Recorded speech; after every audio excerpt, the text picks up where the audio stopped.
안녕하세요. 안성욱 교수입니다. 오늘은 경매 입찰 절차에 대해서 살펴보는 시간을 갖도록 하겠습니다. 경매 입찰은 전국 52개 법정에서 매주 월요일 동시에 시작을 하거나 또는 큰 법원의 경우 사건이 많으면 화요일 또는 금요일 실시하는 경우도 있습니다. 대부분의 법원은 월요일 10시부터 11시까지 입찰을 하고요.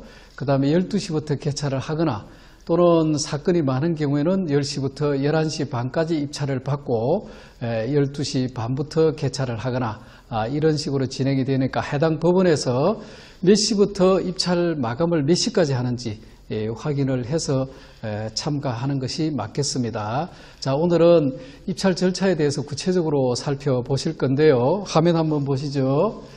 어떤 사건이 이 경매에 붙여진다 하는 얘기는 채권자가 채무자의 재산을 강제 집행 신청을 하고 법원에서는 심사를 해서 경매 개시 결정 등기를 하고 앞서 시간에서 말씀드린 한편으로는 감정 의뢰를 하고 한편으로는 현황 조사를 해서 매각 물건 명세서에 비치를 하면 우리들은 입찰 검토를 해서 혹은 현장 답사를 하고 입찰 결정을 해서 해당 관할 법원에 가서 입찰을 하게 됩니다.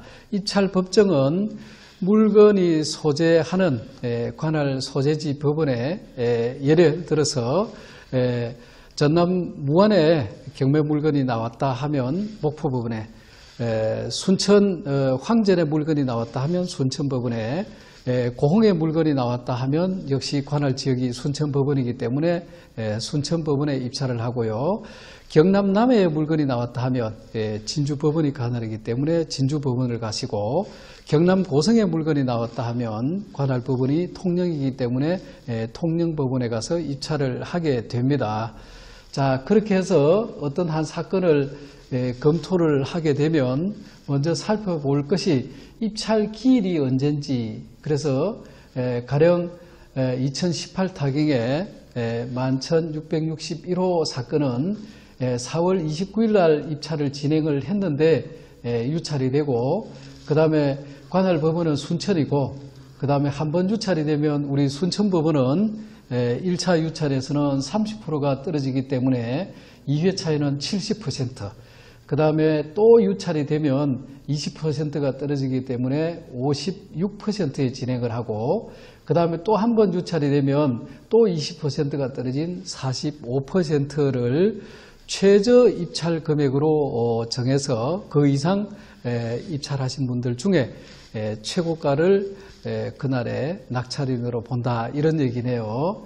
자, 그렇다면 이 물건은 1차의 유찰, 2차의 유찰, 3차의 유찰, 4차의 유찰, 그 다음에 5회차에 최저 입찰가가 5,868만 1,000원이기 때문에 이 금액부터 입찰을 해서 당일날 해당 물건의 최고 금액을 쓰신 분에게 매수인의 자격을 주도록 이렇게 하고 있습니다.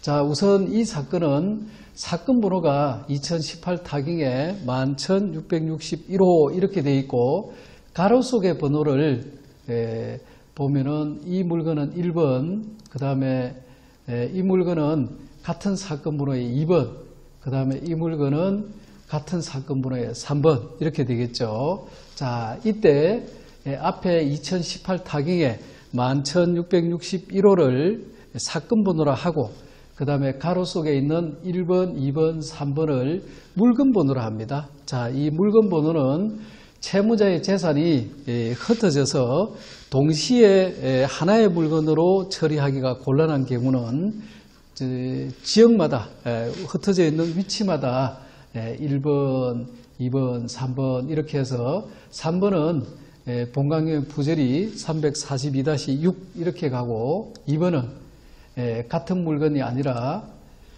본강면 부절이 342-3 이렇게 가고, 1번 물건은 11,661에 부절이 336-2 이렇게 가는 거죠.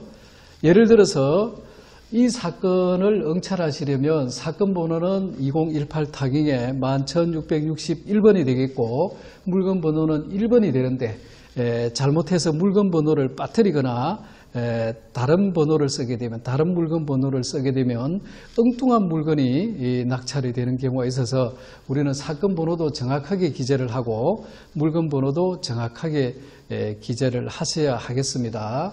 그 다음에 이 사건은 아까 말씀드린 대로 4회차 유찰이 되고 5회에 가면 45%의 5,868만 1,000원이 최저 입찰 금액이 되니까 이 금액부터 시작해서 가장 높은 금액을 쓴 사람이 낙찰이 되는데, 우리는 입찰을 할 때 보증금을 납부를 하셔야 됩니다. 그렇다면 이제 보증금은 최저 입찰 금액의 10%를 지정하는 것이 대부분이고, 경우에 따라서는 20% 또는 소액인 경우에는 보증금을 50%까지 부과하는 경우도 있습니다. 우리는 그 사건마다 보증금이 지정되어 있는 금액을 기재한다, 이렇게 보시면 되겠습니다. 자, 그러면 구체적으로 입찰 요령에 대해서 설명을 드리도록 하겠습니다. 자, 우선은 여러분들이 가지고 있는 교재 페이지를 보시도 되고, 우리 교재 페이지 21페이지로 갑니다. 자, 거기에는 기1 입찰표가 있는데요. 자, 우선 법원에 경매법정을 가시게 되면 당일날 입찰표를 배부를 하고 있습니다. 입찰표를 배부를 할 때는 자, 이와 같이 대봉투, 그 다음에 그 봉투 안에는 기1 입찰표와 뒷면에 위임장, 그 다음에 보증금을 넣는 보증금 봉투, 이렇게 해서 한 세트를 이렇게 배포를 할 겁니다. 혹 당일날 입찰을 하실 때 물건이 2건이면 배포를 할 때 저는 오늘 2건입니다 이렇게 하면 2부를 주고, 3건입니다 하면은 3부를 주겠죠. 그러면 이것을 받아서 우리 투표장처럼 입찰표를 작성을 하게 되는데, 미리서 집에서 작성을 해 가셔도 좋고요, 당일날 입찰장에 가서 쓰셔도 좋겠습니다. 우선은 기1 입찰표를 작성하는 요령에 대해서 설명을 드리도록 하겠습니다. 자, 지금 화면에 보이는 이 표가 기1 입찰표입니다. 이 표에는 조금 전에 보신 사건 번호를 기재를 하시고요. 예컨대 2020 타경에 1, 2, 3, 4 이렇게 쓰시거나, 아까 그 물건 같으면 2018 타경에 11,661호 하는 것을 여기 타경에 맞춰서 2018 타경에 11,661 이렇게 쓰시고, 그 다음에 우측에 보시면 물건 번호가 있습니다. 이 물건 번호에는 조금 전에 보신 물건 번호 1번, 2번, 3번이 있다면 해당 물건 번호를 쓴다, 이런 얘기죠. 조금 전에 보시면 이 물건은 11,661의 1번 사건이니까 이 표에 오셔서는 2018 타경에 11,661 쓰시고 물건 번호에 1 이렇게 쓰시면 되겠죠. 그 다음에 입찰 기일은 쓰셔도 좋고 안 쓰셔도 좋고, 그 다음에 입찰자를 작성을 하게 됩니다.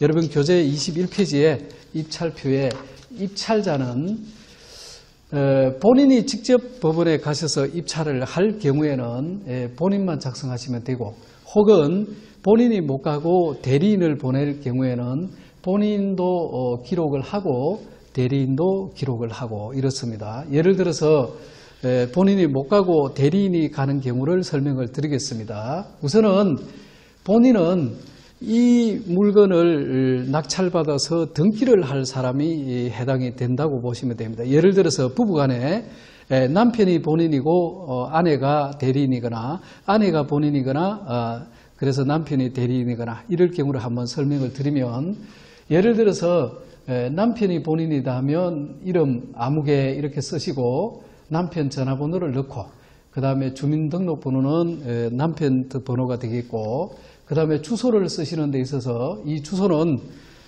도로명 주소로 쓰셔야 됩니다.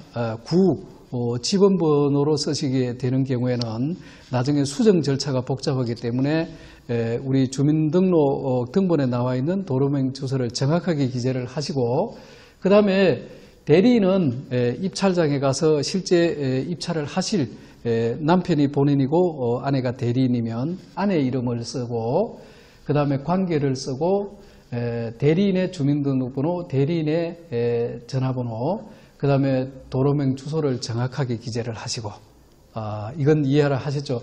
만약에 대리인이 아니고 본인이 가는 경우에는 본인의 인적사항을 정확하게 기재하시고, 특히 유의하실 점은 도로명 주소를 정확하게 기재를 해야 합니다. 그 다음에 이 사건의 경우는 자, 보증금이 10%에 해당되는 587만 원, 그 다음에 입찰 금액은 이제 본인이 선택을 하시는 거죠. 예를 들어서 자, 여기에 587만 원을 보증금으로 정확하게 기재를 하시고, 그 다음에 입찰 금액은 최저 입찰 금액 이상으로 본인이 희망하는 금액을 쓰시면 되는데, 여기에 쓰셔야 될 금액이 가령 7,569만 원 이럴 때 잘못해서 한 칸을 땡겨버리면 7,569만 원이 7억 5,690만 원이 되니까 이런 오류가 없어야 됩니다. 만약에 7,569만 원을 쓴다는 것이 한 칸을 땡겨서 7억을 쓰게 되면 무조건 그날은 최고 금액에 해당이 되고 낙찰이 되고, 그 다음에 7,500만 원짜리를 7억 5천으로 납부를 할 수가 없기 때문에 보증금이 포기가 되는, 그래서 보증금을 몰치당하는 수가 있기 때문에 특히 입찰 금액을 땡겨서 쓰거나 잘못 쓰거나 해서는 안 된다는 말씀을 드리고, 그 다음에 보증금을 어떻게 제공할 거냐 하는 것을 묻는데, 보증금은 우리 보증서 가지고는 안 되고 현금이나 자기압 수표로, 그래서 현금보다는 입찰 금액이 클 경우에는 수표 한 장을 끊어서 제출하는 것이 맞고, 그 다음에 현금을 제출하는 경우에도 가급적이면 큰 지폐, 5만 원권 지폐를 넣어서 검증을 할 때 편리하게 할 수 있도록 그렇게 입금을 하는 것이 맞고, 그 다음에 입찰자는 대리인이 갈 경우에는 대리인을 쓰고 본인이 갈 경우에는 본인을 써서 도장을 찍는데, 예를 들어서 대리인 입찰 같은 경우에 본인 도장은 어떻게 찍고 대리인 도장은 어떻게 찍는다 하면, 본인 도장은 반드시 인감 도장을 찍어야 되고, 그 다음에 인감 증명서 한 통을 붙여야 됩니다. 그 다음에 대리인은 우리 막도장, 아무 도장이나 가져가셔도 되고, 그 다음에 입찰을 하시는 본인이 대리인인 경우에는 대리인의 신분증, 본인인 경우에는 본인 신분증을 지참을 하시고 입찰하시는 게 맞습니다.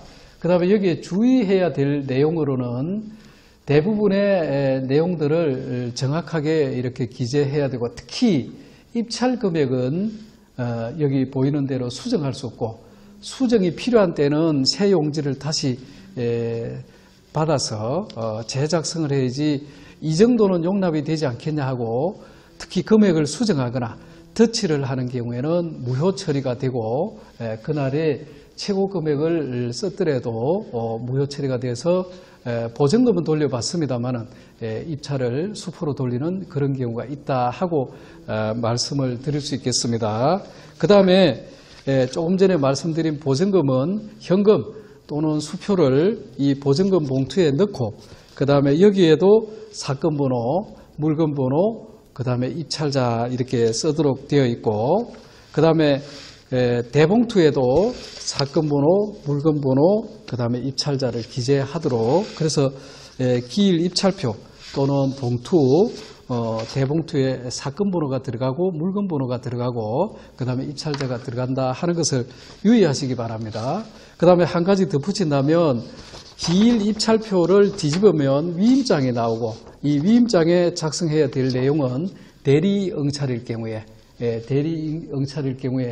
본인이 대리인에게 이 사건의 입찰을 대리한다 하는 것을 위임하도록 되어 있으니까 이 부분도 작성을 해서 인감 도장을 찍어서 동시에 제출하도록 이렇게 해야 입찰이 정상적으로 이루어질 수 있습니다. 그래서 위임장은 뒷면에 대리인을 위에 쓰고 위임을 하신 분이 아래에 써서 여기에 인감 도장을 찍어서 같이 입찰 봉투에 넣도록 이렇게 주의하시기 바랍니다.